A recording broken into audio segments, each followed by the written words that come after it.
ಶುಭ ಸಂಜೆ. ನಾನು ತನುಶ್ರೀ. ಇಂದು ನಾನು ಕನ್ನಡದ ಆದಿಕವಿಗಳು ಎಂಬ ವಿಚಾರದ ಬಗ್ಗೆ ಮಾತನಾಡುತ್ತೇನೆ.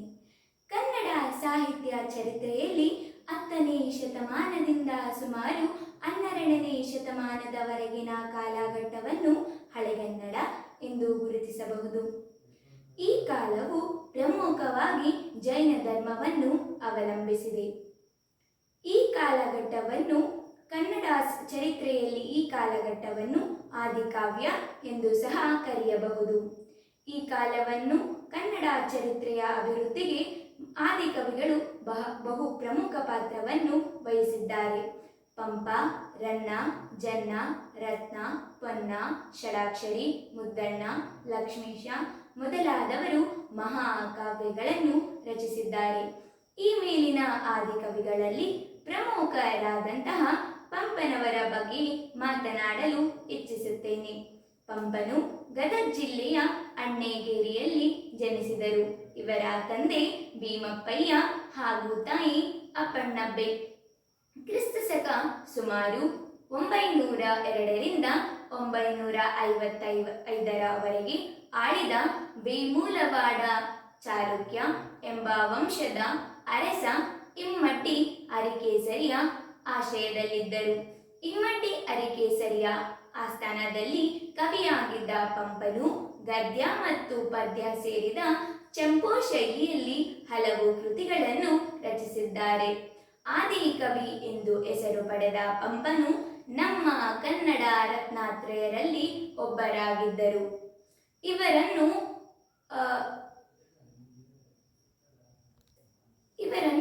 ಯುಗ ಪ್ರವರ್ತಕನೆಂದು ಕನ್ನಡಿಗರು ಗೌರವಿಸಿ ಅವನ ಕಾಲವನ್ನು ಪಂಪಾಯುಗ ಎಂದು ಕರೆದಿದ್ದಾರೆ.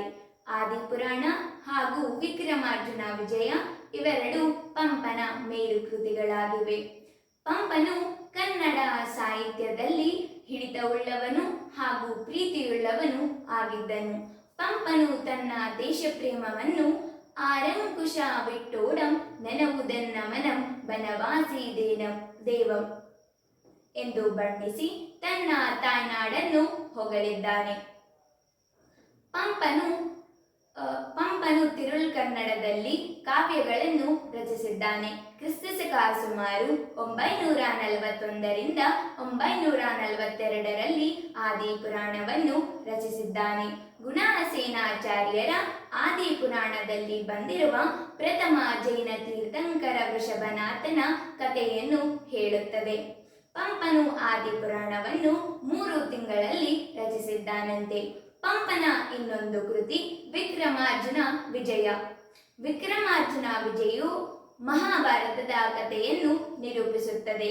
ವ್ಯಾಸರ ಮಹಾಭಾರತದ ಕೃತಿಯನ್ನು ಪ್ರಾದೇಶಿಕ ಭಾಷೆಯಲ್ಲಿ ದೇಶೀಯ ಗುಣಗಳನ್ನು ಮೇಲಿರಿಸಿ ಬರೆದಿರ್ತಕ್ಕಂತಹ ಮೊದಲ ಕೃತಿ.